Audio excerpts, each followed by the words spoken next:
cœur de la vision du chef de l'État, Félix-Antoine Tshisekedi Tshilombo, c'est le peuple. Au centre de toutes ses actions, c'est le peuple. La motivation de sa politique, c'est le peuple.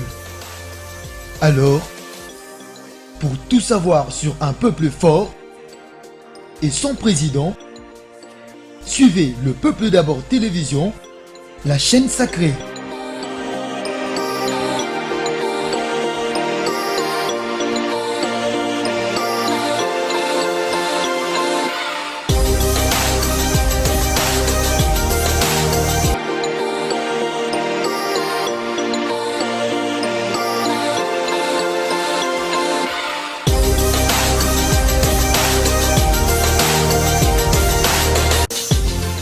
Mesdames, Messieurs, je suis très content, très heureux d'être encore devant vous pour vous présenter votre magazine Entretien qui reçoit des gens spéciaux. Nous avons aujourd'hui un réel plaisir de recevoir aussi un invité spécial.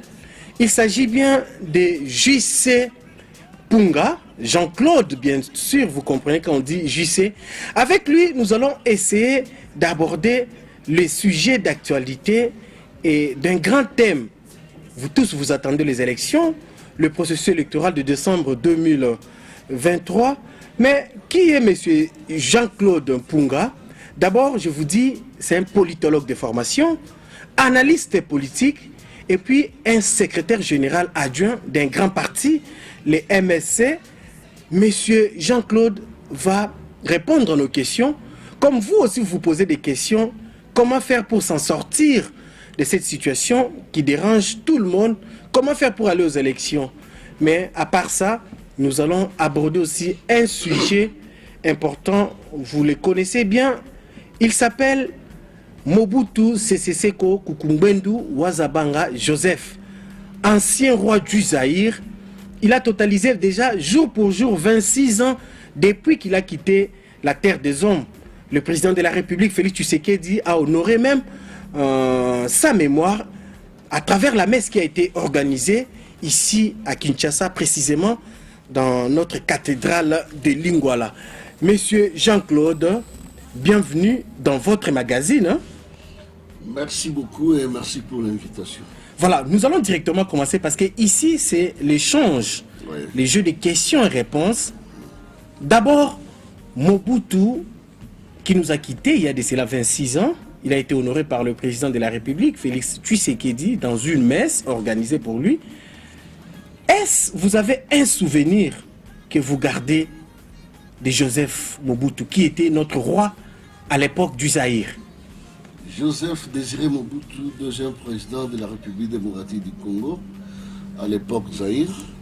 Nous ne pouvons que garder des souvenirs, des bons comme des mauvais de lui, parce qu'il a dirigé ce pays dans un régime totalitaire, dictatorial de plus de 32 ans. C'est quelqu'un qui a beaucoup marqué la vie politique de ce pays. Mais il a dirigé aussi ce pays dans un contexte particulier, le contexte de la guerre froide à l'époque. Mobutu était l'allié direct des Américains et c'était lui d'ailleurs qui était l'épicentre pour mater le socialisme en Afrique centrale, dans tous les pays autour de nous, notamment l'Angola et les pays qui sont... On était très fort à cette époque. Hein? Vraiment, il était très fort parce qu'il était soutenu par les grandes puissances de l'époque. Et vous verrez par la suite qu'il n'était pas très fort, comme vous venez de le dire, parce que les jours où ces gens-là, qu'il avait fabriqués, ont compris qu'il ne valait plus la peine, et ils ont créé un mouvement insurrectionnel que nous avons appelé AFDEL, avec Laurent Désiré Kabila en tête, avec les Rwandais qui sont venus, qui l'ont balayé comme du couteau dans la berre. Et Mobutu est parti 3 ou 5 mois après au Maroc où il s'était enfui. Il est allé mourir le 7 septembre. Et aujourd'hui, 26 ans, jour pour jour, nous ne pouvons que... Nous sommes africains. On ne parle pas du mal des morts, nous ne pouvons que voir. Mais en tant que politique, nous avons le devoir aussi moral et historique de relever certains faits, certaines manières de faire de cet homme qui a dirigé ces pays, parce que c'est un homme public. Mobutu a d'abord accédé au pouvoir par un coup de force, un coup d'État, en 1965, où il a neutralisé toutes les institutions en place et qui a mis la constitution de 1964, qu'on appelait la constitution de Luabo en veilleuse. Et Mobutu a dirigé jusqu'à réaliser le pays, instaurer l'impair parti unique qui a dirigé le pays de 111, donc l'impair comme parti-État, jusqu'au vers les années 80, où un groupe de patriotes qu'on a appelé les 13 parlementaires, entre autres Étienne Tshisekedi de Rez Mémoire, Frédéric Kibassa Leliaou et les autres qui étaient députés en son temps, ont écrit ce qu'on a appelé, ce qui est resté historique, lettre de 13 parlementaires, qui a été adressée à Mobutu pour lui dire que la manière dont il était en train de diriger le pays, il amenait tout droit au mur, il amenait le pays dans un chaos. Mobutu n'ayant pas compris cela, c'était des réprimades, des relégations, des arrestations, des tueries, et c'était vraiment le plus grand moment de dictature de Mobutu. Vous vous souviendrez que pas plus loin que là où nous sommes, au stade de Martyr, au stade de Martyr, la Pentecôte, qui était stade Camagnola, à l'époque. 4 grands politiciens ont été pendus là-bas, les Mamba, le Matanda et autres. Ce n'était pas aussi pour faire asseoir son pouvoir, pour faire voir aux gens que le pouvoir, ce n'est pas facile, il faut s'imposer. Quand vous commettez des crimes graves, voilà votre sort qu'on peut réserver pour vous. Non, c'était pour créer la terreur et la peur, pour que ça serve d'exemple, comme lui-même l'avait indiqué lors d'une interview avec l'un de vos confrères belges du journal Le Soir, où tu avais dit que c'était pour servir d'exemple pour que tout celui qui oserait, qui penserait même qu'il était normal d'aller faire un coup d'État ou chercher à déstabiliser le pouvoir, il subirait le même sort. Donc ce qui a fait que Mobutu a dirigé ces pays dans un contexte de dictature, de terreur, qui ne dit pas son nom. Donc c'est le plus grand dictateur du XXe siècle. Donc tout ce qu'on peut garder de lui, pour moi, le plus grand souvenir, c'est l'unité nationale. L'unité nationale. Oui, oui, parce que Mobutu disait, il était prêt à baptiser même le diable pour garder ce pays entier. Ce qui a fait que même aujourd'hui, les Congolais est resté attaché à cette valeur-là, cardinale, pour les Congolais, pour son pays, il est prêt à mourir, il n'est pas prêt à céder même 1 centimètre carré de son territoire national. Donc ça, c'est mettre à l'actif de Mobutu, mais le pouvoir de Mobutu nous a laissé beaucoup de séquelles malheureuses. Pour conclure dans ces sujets de Mobutu, sur le plan de la construction, développement, il nous a quand même laissé quelque chose. Hein? Effectivement, Mobutu, quand il est allé en Chine vers les années 80, il a rencontré Mao Tse-tung. D'ailleurs, quand il est revenu avec la politique de retroussons les manches. Salongo, ce qui est resté jusqu'aujourd'hui, Salongo chaque samedi, ça c'est Mobutu. Mais c'est Salongo d'aujourd'hui, là, la capitale Kinshasa est toujours sale. Oui, c'est vrai que... Mais à l'époque, c'était qu'une label. Hein? Oui, c'est vrai, parce qu'il y a eu ce qu'on appelle l'exode rural. Cette ville qui a été construite à l'époque pour 4000 habitants. Et aujourd'hui, on est à 14 millions, 15 millions. Plus de 10 millions. Vous comprenez quand même que ça devient compliqué. Et pour faire ce qu'on peut appeler comme mettre cette ville propre dans sa liberté dans cette ville, il faut au moins 4 à 5 millions de dollars chaque mois. Donc Kinshasa, c'est grand.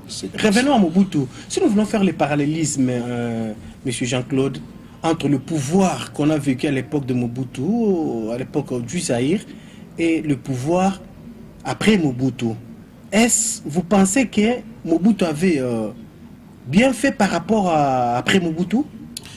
Non, en fait, Je ne sais pas si vous me demandez de choisir entre deux mal. Je dois choisir le moindre mal. Le moindre mal, entre les deux, je ne vois pas ce que je peux choisir, d'autant plus que le régime de Afdel qui est venu remplacer Qui a succédé Mobutu. C'était vraiment un régime de prédation, un régime d'occupation, un régime de la honte.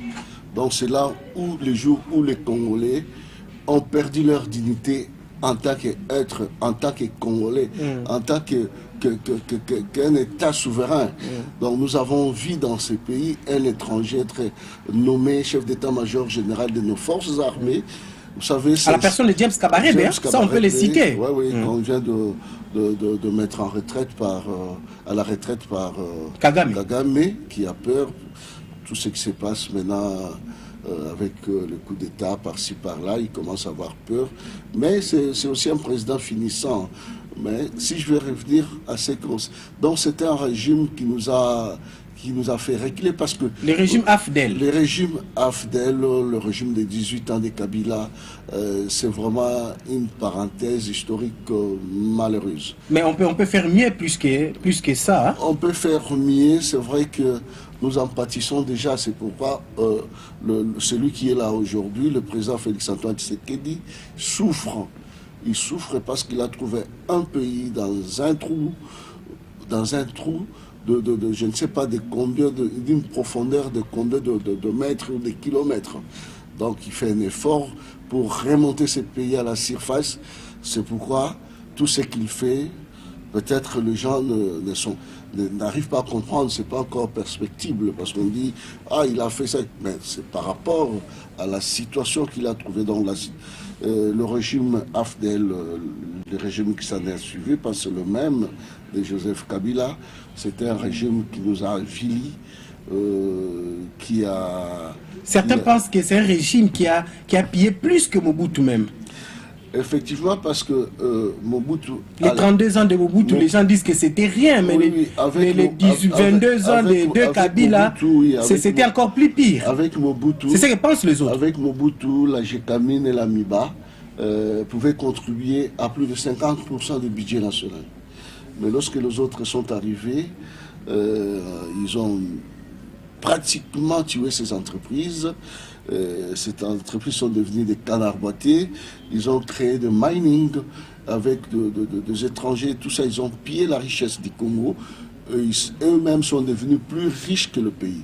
C'est ce qui a fait que, pour moi, vraiment, je n'aime pas trop m'attarder sur ce régime. Voilà. Et nous pensons que... C'était juste un point. Parce qu'à l'époque, avec Mobutu, on avait déjà une lueur d'espoir. Avec les combats d'Étienne Tshisekedi et compagnie, Mobutu était déjà, en quelque sorte, fatigué aux abois, affaibli. Donc on croyait déjà, parce que vous êtes sans ignorer qu'en 90, Mobutu a fait un discours le 24 avril pour mettre le pays sur le rail de la démocratie. Il a accepté le multipartisme. Oui, bien que c'était le multipartisme AD pour lui, et les autres ont demandé le multipartisme intégral. Et aujourd'hui, on est à plus de 1000 partis politiques. C'est très bien. Mais Mobutu a fait son temps. Nous avons vu des bâtisses que Mobutu a laissées, notamment le stade de Martyrs, le pont Maréchal, le palais du peuple, certaines infrastructures d'utilité publique. Oui, il a construit certaines voilà, choses. Mobutu a fait sa part. Mais le bilan de Mobutu en général, c'est vraiment mitigé. Et aujourd'hui, on ne peut pas parler... Mais on ne peut pas comparer ça avec le bilan de deux Kabila quand même. Hein? Non, les deux Kabila, là, c'est... Parce qu'on ne peut pas... Bon, entre l'agonie et la mort, je ne sais pas... Est-ce Félix va relever les défis pour clore ces dossiers de Mobutu? Non, Félix, c'est un humain. Il va faire sa part, il partira, mais ce que je constate, il est en train de chercher de remettre le pays sur les rails et sur la bonne voie. Nous sommes en démocratie, il fera ses 2 mandats, il va partir, mais pour que celui qui viendra après lui trouve quand même le pays quelque part.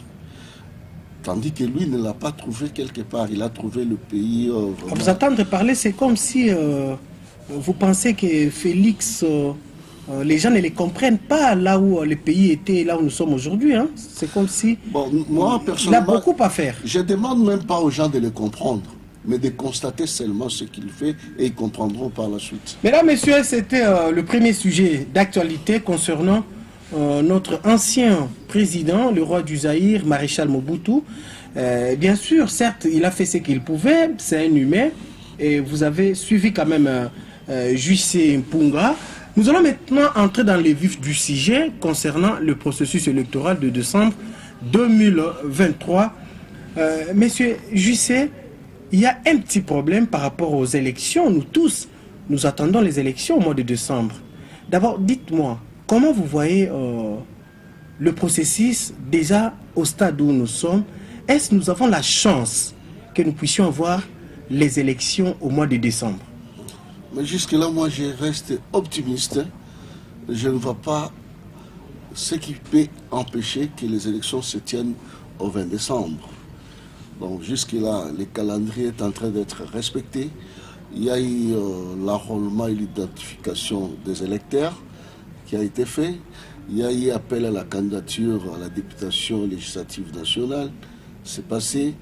Maintenant, là, on est passé à l'appel à la candidature de candidat président provincial, communal et tout ça. Maintenant, c'est l'appel à la candidature présidentielle. Donc, moi, je pense que nous sommes en démocratie. Ceux qui croient que Félix a mal fait, n'a rien fait, c'est le moment de venir l'affronter et changer les choses, au lieu de parler, de dire tout ce qu'il dit. Mais voilà, vous ne voyez pas tout ce que l'opposition voit à sa façon aussi, parce que l'opposition continue de réclamer le nettoyage du fichier électoral. Il pense que la CENI n'est pas totalement sincère. Alors il faut peut-être passer à un dialogue autour d'une table pour que nous puissions atterrir en douceur. Monsieur Kazadi, je me demande, je me pose la question à haute voix de quelle opposition vous parlez. Quelle opposition? Vous voulez que je vous cite des noms de gens qui font l'opposition? Citez-moi l'opposition. Bon, je crois que les téléspectateurs savent, mais quand même je vais vous éclairer. Nous avons Monsieur Fayoulou qui demande le nettoyage du fichier électoral. Sinon, lui ne va pas aller aux élections. Nous avons Monsieur Katumbi, nous avons Monsieur Denis Sanga. Il y en a tant d'autres, mais voilà quand même le peu de noms que je peux vous citer. Mais de toutes les personnes dont vous venez de citer, à part Fayoulou qui a fui les élections, c'est son droit, mais les autres ont déposé leurs candidatures. Ils ont déposé les candidatures au niveau législatif national, provincial, communal. On attend voir et s'ils seront en mesure de se présenter comme candidat président de la République. Vous savez, la démocratie, c'est aussi quelque chose de bien, hein, par essence. Les élections, c'est une compétition libre. Hein, ce n'est pas une obligation. C'est pas une obligation. Vous voulez partir, vous y allez. Vous voulez pas, vous restez, on ne viendra pas vous chercher chez vous pour aller compétir. Ça, c'est un langage des gens de l'époque du PPRD, hein, pas nécessairement, mais c'est la réalité. Moi, je peux aussi vouloir être président de la République. Mais si je dis que je ne vais pas, je ne vais pas. Personne ne viendra. Et si vous voyez que la CENI n'aspire pas confiance, vous avez aussi le droit de revendiquer si vous voyez que ça ne va pas au niveau de la CENI. Tout a été fait dans la transparence la plus totale. C'est vrai, c'est une œuvre humaine, mais c'est Kazadi. Même si on allait prendre Jésus-Christ au ciel, on le ramenait ici, et qui devenait président de la CENI, il y aura toujours les gens pour les contester. Donc vous êtes contre le dialogue avant la tenue des élections? Le dialogue pour parler de quoi? Parce que le grand dialogue que nous attendons, c'est le dialogue avec le peuple dans les urnes. Donc vous avez le même langage que le ministre de la Communication et Médias. Ah si, il a aussi dit cela, je m'inscris dans la même ligne. Voilà, nous allons cette fois-ci parler du profil d'un candidat président. Parce que c'est aussi un sujet qui dérange aussi beaucoup. J'avais reçu un invité ici, lui il pensait qu'il faut d'abord un candidat président des pères et des mères congolais et la future première dame, son papa doit être aussi congolais et sa maman. Vous, qu'est-ce que vous pensez? Quel est le bon profil pour celui qui va gouverner la RDC après 2023? Bon, le profil, c'est selon desquels bon, on se retrouve et aussi degré du patriotisme qu'on a. Si vous me dites qu'il y a quelqu'un qui a estimé pour lui qu'on devait d'abord être de père et de mère, eh bien, il a pratiquement raison. Comment voulez-vous diriger un pays dont vous n'êtes pas originaire? Mais vous aurez de ce qu'on appelle de guerre d'intérêt. Vous savez, quand vous êtes dans un pays dont le fibre même patriotique n'agit pas comme il se doit, c'est compliqué. Moi, je pense que c'est déjà l'un des critères qui ne suffit pas, parce qu'il ne suffit pas seulement d'être de père et de mère. Nous avons vu aussi des gens qui sont de père et de mère mal diriger ces pays. En l'occurrence, Mobutu était de père et de mère. Il a dirigé le pays comme il a dirigé. Musée Laurent Désiré Kabila était de père et de mère. Et pour ne citer que les deux, ne me demandez pas d'en citer un troisième. Vous voulez dire quoi? Que Musée aussi avait péché dans ce pays? Je dis... Alors qu'il est aujourd'hui héros national par rapport à tout ce qu'il a eu à faire? Cette histoire d'héros national... c'est une parenthèse. Il y a à boire et à manger, voire même à vomir. C'est pourquoi j'ai suivi l'autre... Un président qui nous avait tous... qui nous demandait tous de ne jamais trahir. De ne jamais trahir au moment où lui-même avait commencé par trahir. On évolue alors, on évolue. Les critères pour être un bon président. C'est vous qui posez des questions. Voilà, permettez-moi aussi de répondre. Vas-y, vas-y. Donc quand je réponds, c'est comme si ça vous gêne. Non, ça ne me gêne pas. Vous êtes libre, vas-y. Si ça ne vous gêne pas, laissez-moi continuer. Vas-y. Donc j'étais en train de dire, ne jamais trahir au moment où on a déjà trahi soi-même, en nous amenant des Rwandais, en nommant un chef d'état-major général rwandais, étranger, en mettant le pays sous la coupe des Rwandais, des Ougandais, des Burundais, c'est pas encore, que sais-je encore, mais c'est vrai. Un fils du pays, bien même qu'il ait péché, il a droit à notre pardon collectif, nous l'avons pardonné. Ça c'est très bien dit. Nous l'avons pardonné. Revenons maintenant au profil d'un bon président pour notre pays. Un bon président de père et de mère, le président doit avoir deux valeurs. Voilà. Notamment des valeurs de patriotisme, des valeurs de soucis même de la République. Il doit être quelqu'un, pas un affairiste. Un président qui vient pour s'enrichir. Parce que nous connaissons, il y a certains présidents qui sont venus ici et qui étaient là, qui étaient devenus vraiment des affairistes, qui ont tué tout ce qui était officiel pour créer des entreprises privées, pour créer des supermarchés privés et tuer tout ce qui était étatique.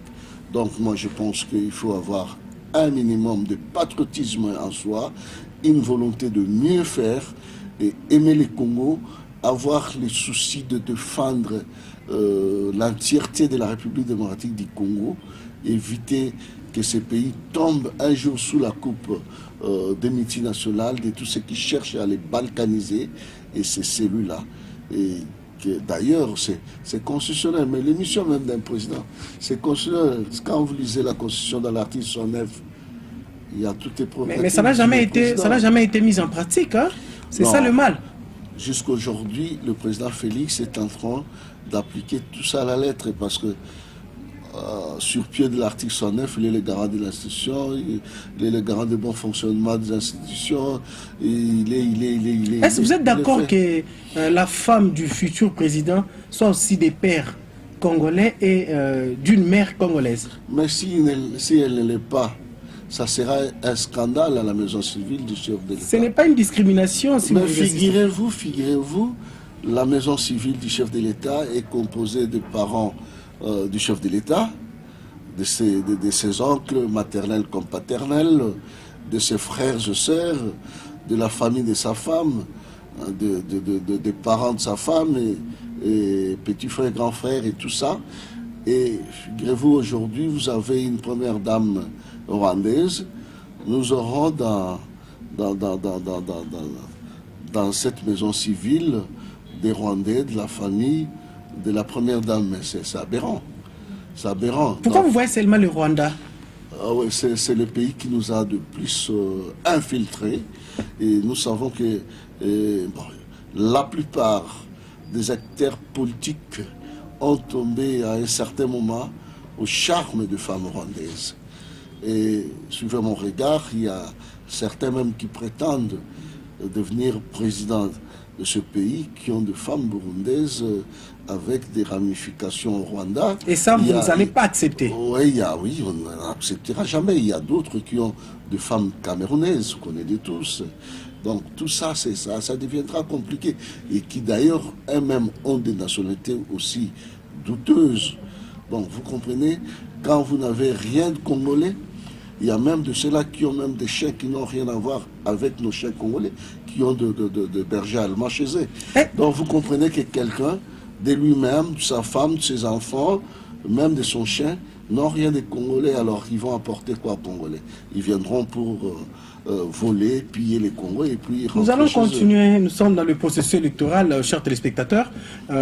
Est-ce, monsieur Jean-Claude, vous pensez que les Congolais aujourd'hui, les Congolais, je dis bien les Congolais en général, sont matures pour aller voter et faire un bon choix? Oui, aujourd'hui, je fais confiance aux Congolais parce que nous sommes déjà à notre 3e cycle électoral. On a déjà 3 cycles électoraux depuis 2006, 2011, 2018. 2018, ça fait déjà 3 cycles électoraux. Je crois que les Congolais sont à ce jour, je présume, qu'ils doivent devenir matures. Et sinon, il restera que leurs yeux pour plairer, parce que c'est eux les souverains primaires. Ils doivent apprendre à faire un choix, et les choix judiciaires, parce que, vous avez vu, moi, excusez-moi, ça n'engage que moi. Oui, vas-y. La législature qui vient de s'achever, la législature en cours, on va... Le Parlement. Vous vous attaquez toujours au Parlement. Pourquoi vous vous attaquez trop au Parlement? Effectivement, je vais répondre à cette question. Nous avons un Parlement bicaméral, donc nous avons l'Assemblée nationale et le Sénat. Pourquoi nous nous attaquons plus au Parlement? C'est le Parlement qui est la cheville ouvrière de l'action politique de tout un pays dans un système comme celui-ci, dans un régime que nous avons. Parce que c'est au Parlement qu'on fait des lois, qu'on élabore des lois, qui doit être le moteur, le levier que va utiliser l'exécutif pour diriger et apporter le bien-être au peuple. Parce que vous êtes sans ignorer que la finalité de toute action politique, c'est le bien-être du peuple. Donc c'est le Parlement qui donne la matière au gouvernement pour prendre des décisions et le meilleur pour l'intérêt de ce Donc pour vous, ce Parlement ici n'était pas à la hauteur. Lorsque le Parlement est faible, le Parlement, ce n'est qu'une institution. Elle devient faible par les personnes qui la composent, qui composent cette institution, bien sûr, qui est le Parlement. Et qu'est-ce que nous avons constaté? Le problème chez nous, c'est là où moi, deux fois, je donne raison à Socrate qui disait que le côté négatif de la démocratie, que la démocratie c'est le pouvoir des imbéciles. Excusez, ça va choquer plus d'un. Il avait raison de dire ça, il avait raison de dire que, parce qu'il a argumenté. Il a dit, comme c'est le pouvoir de la majorité, un imbécile peut réussir à s'octroyer la majorité et diriger toute une élite. Vous comprenez? Donc, je peux donner un exemple comme ça. Vas-y. Vous êtes dans votre quartier, là où vous êtes, à ma campagne, un quartier IP, voilà, où il y a quand même des sommités de ces pays, il y a des professeurs d'université, de grands cerveaux de ces pays. Un professeur d'université qui est moins connu dans les quartiers. Il y a un artiste de spectacle, de théâtre. Bon, prenons par exemple Mama Kalunga, qui resterait peut-être aussi de votre côté là. Et nous sommes dans une élection à majorité. Le professeur est candidat dans la commune de Ngaliema, Mama Kalunga l'est également. Et Maman Kalunga est trop connue à Ngalema. Elle est populaire. Très populaire. Depuis m'a fait, Maman Kalunga gagne le siège et les professeurs tombent. Et cela peut se répercuter dans plusieurs communes comme ça. Vous comprenez? Quelle sera maintenant la valeur même?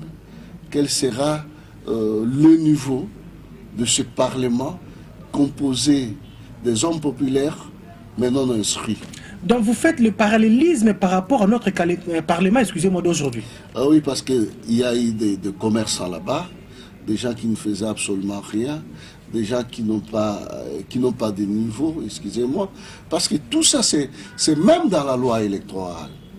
Quand on vous dit, pour être candidat président de la République, ou pour être même candidat député national, on se limite peut-être au candidat député national. C'est pourquoi il faut aussi accentuer les critères. Vous ne pensez pas, il faut accentuer les critères. Quand on vous dit, il faut être détenteur d'un diplôme universitaire, licence ou graduat, on descend pour vous dire avoir 5 ans d'expérience dans un domaine politique, socio-culturel et tout ça avéré. Et ces domaines-là, c'est lesquels? On les définit pas. Sans précision. Même un vendeur de braise, c'est un domaine commercial. C'est pourquoi on doit même exiger qu'il y ait seulement le niveau des licenciés et des docteurs. Effectivement. Pour ne pas arriver à vivre tout ça. Bien qu'en cela aussi, il va se poser aussi un problème de morale et d'éthique. Tout ça. C'est vrai.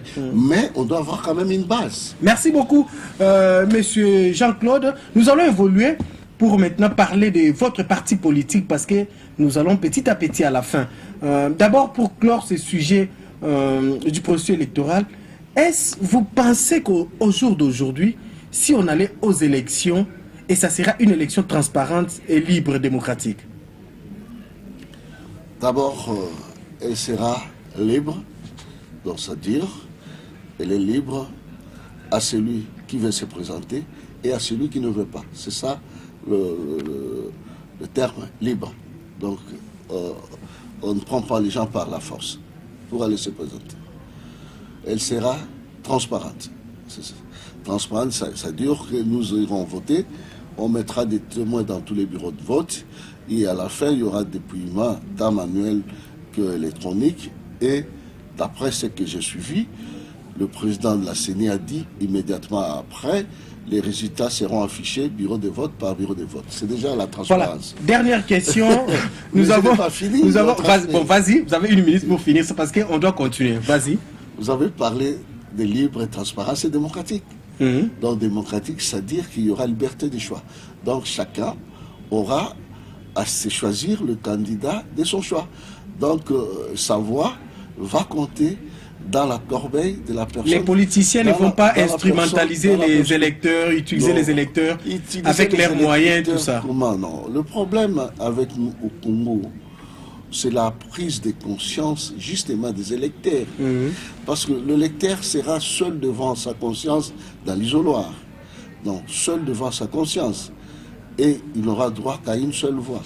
À lui de voir comment faire ses choix. Et son choix, moi j'ai toujours dit, une voix vaut 5 ans.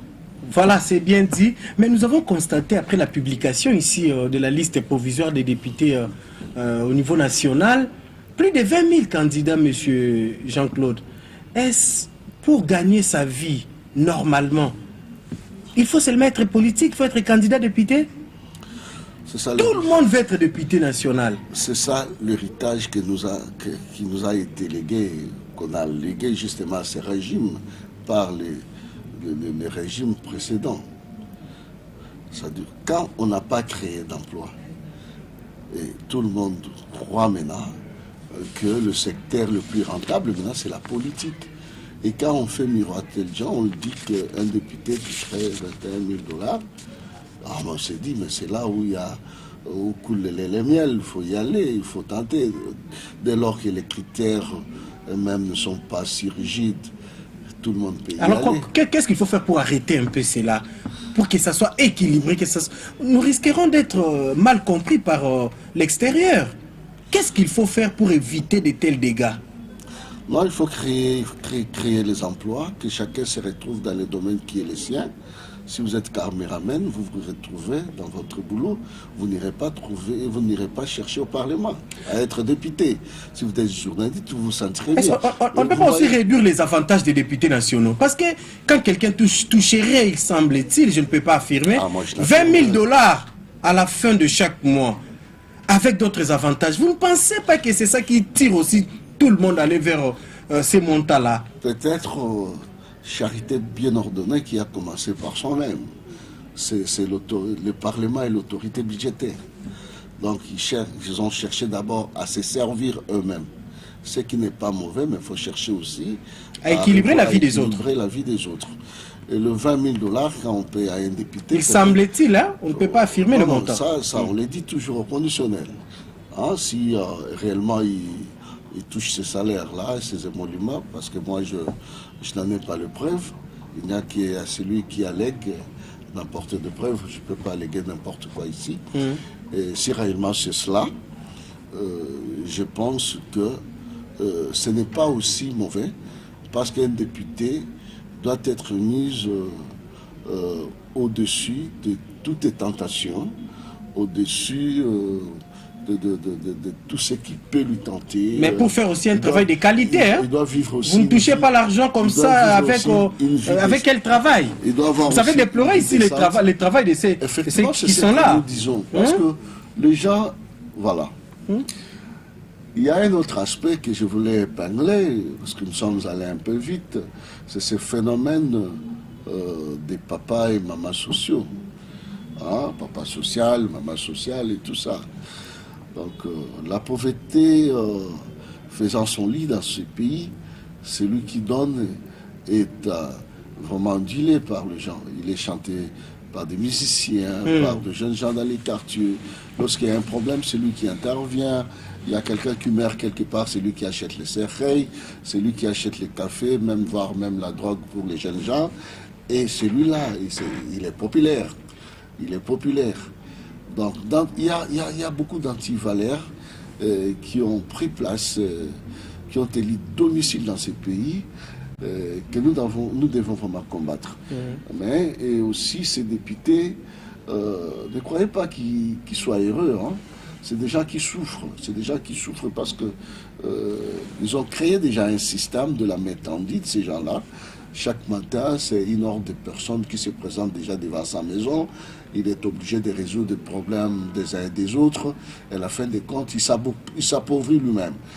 Il essayait seulement de voir des gens qui étaient députés dans la législative passée, qui ne le sont pas aujourd'hui, et essayer de voir leur train de vie aujourd'hui. C'est pourquoi il faut faire bien ce travail. Ils sont devenus malheureux. Faire bien ce travail, alors, voter des lois. On devait d'abord taper du poing sur le rôle du député. Exact. Et quel est le rôle classique d'un député? Éviter que les députés viennent là-bas, le soi-disant élus viennent là-bas parce qu'il a jeté une petite passerelle quelque part dans son quartier pour relier deux bouts d'avenir. Et il a enterré quelqu'un, un indigent quelque part. Et celui-là, on l'a amené dans l'hémicycle, mais pour apporter quoi? Quelqu'un qui arrive là, il ne vient que pour dormir, il n'a apporté rien pendant toute une législature, qui sont pour, qui sont contre, ils regardent gauche à droite, mais aucune proposition de loi, aucun contrôle parlementaire qui rentre dans ces prérogatives. Là, on est parti pour la gloire. Voilà, là, on est parti pour la gloire. Nous allons chiter avec monsieur Jean-Claude Punga. Vous avez suivi, vous sentez qu'il a la matière, mais il est aussi secrétaire général du mouvement des solidarités pour le changement. Quelles sont vos ambitions dans votre parti? Vous voulez changer quoi? Les ambitions, c'est des ambitions naturelles et normales de tout parti politique. Parce que tout parti politique... La particularité, c'est ça, c'est que moi je cherche. Hein? Non, je commence d'abord, parce que nous sommes d'abord un parti politique. Voilà. Quand on crée un parti politique, c'est pour chercher à conquérir le pouvoir. À conquérir le pouvoir, c'est d'aller demander le suffrage. C'est dans le système qui est le nôtre, le pouvoir s'obtient par les élections. Donc nous, étant un parti politique, des gauches d'ailleurs, de la social-démocratie comme du DPS, nous mettons l'homme au centre de tout développement. Et pour nous, le moment venu, nous irons vers nos militants, électeurs, tout ça, pour demander leur suffrage afin d'apporter leur désiderata là où on prend de grandes décisions d'État pour leurs intérêts. Donc, tout ce que nous avons comme ambition, comme, moi par exemple, comme on dit à Lingala, il est politicien et élections. Donc, je suis candidat député national à Moamba. Oh, ah, oui, vous êtes aussi candidat. Candidat député national à Moamba, sur la liste des recoupants. Vous voulez corriger ceux qui sont là? Effectivement, on ne peut pas rester comme ça, en train d'assister sans rien faire. C'est comme ce qu'on dit, non-assistance en personne en danger. Donc nous voyons ces gens amener ce peuple à la dérive. Nous ne pouvons pas les laisser continuer. On doit quand même venir faire le travail d'un député. Nous, on ne va pas là-bas pour aller dormir. On va pour apporter un plus, apporter des propositions de loi. Et j'en ai déjà 2 dans ma gibecière. Si, dans l'émission prochaine. Là, dans l'émission prochaine, je vais parce que... effroler seulement. Voilà, vas-y. En 1 minute. Moi, je suis à l'unité à Kingaboa. J'ai un contrat social aujourd'hui avec les natifs de cette contrée pour que demain, Kingaboa soit érigé en commune. Donc, je vais porter une proposition de loi d'érection de Kingaboa en commune. La deuxième proposition de loi, parce que je ne veux pas aller en détail, ah, oui, oui. La deuxième proposition de loi que je vais amener, c'est la loi sur la protection de veuves et des orphelins. Exact, ça j'aime, ça je te soutiens. Voilà. Ils sont nombreux qui souffrent. Ils sont nombreux. Non seulement ils souffrent, mais toute femme est une veuve en devenir. Tout enfant est un orphelin potentiel. Surtout les mineurs.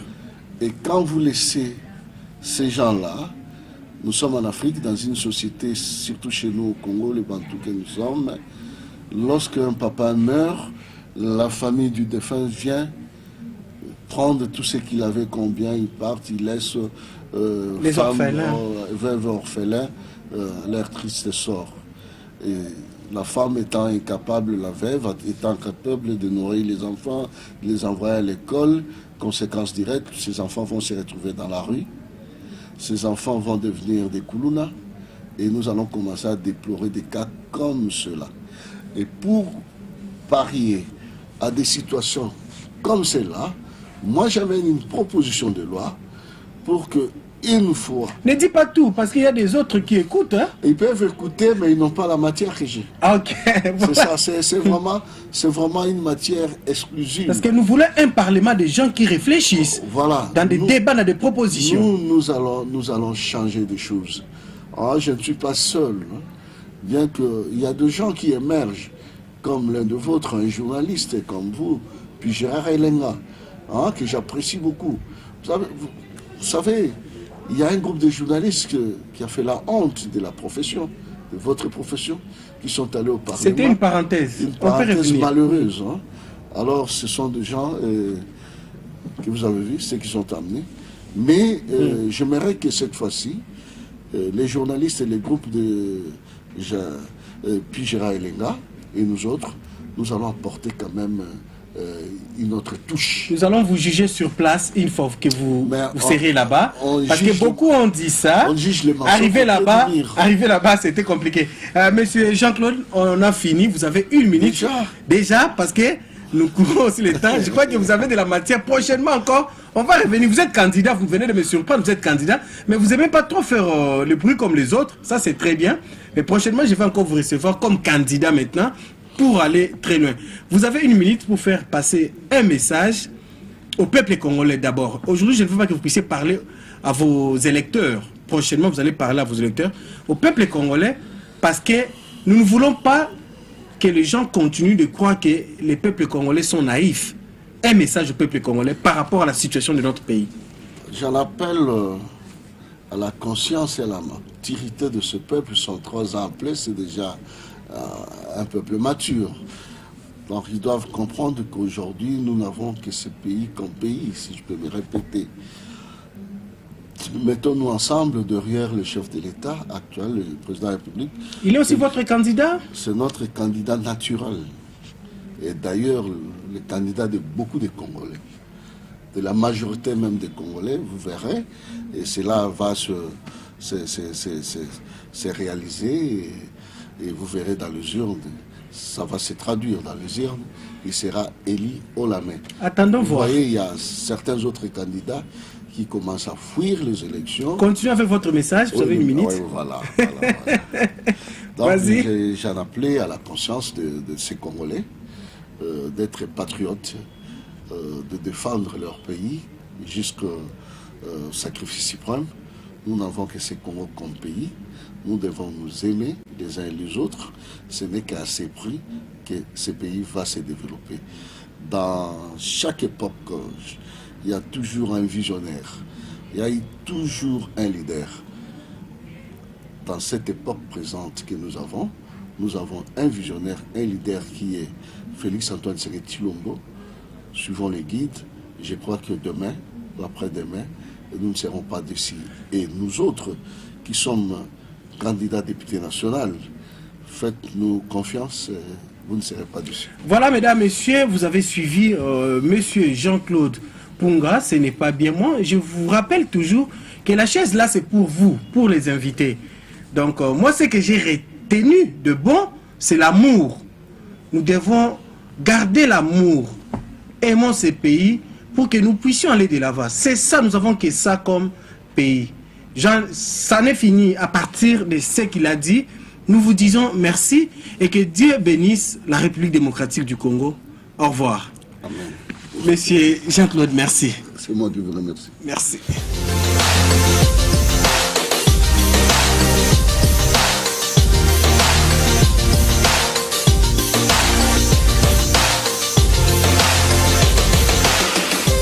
Au cœur de la vision du chef de l'État, Félix Antoine Tshisekedi Tshilombo, c'est le peuple. Au centre de toutes ses actions, c'est le peuple. La motivation de sa politique, c'est le peuple. Alors, pour tout savoir sur un peuple fort et son président, suivez le Peuple d'abord télévision, la chaîne sacrée.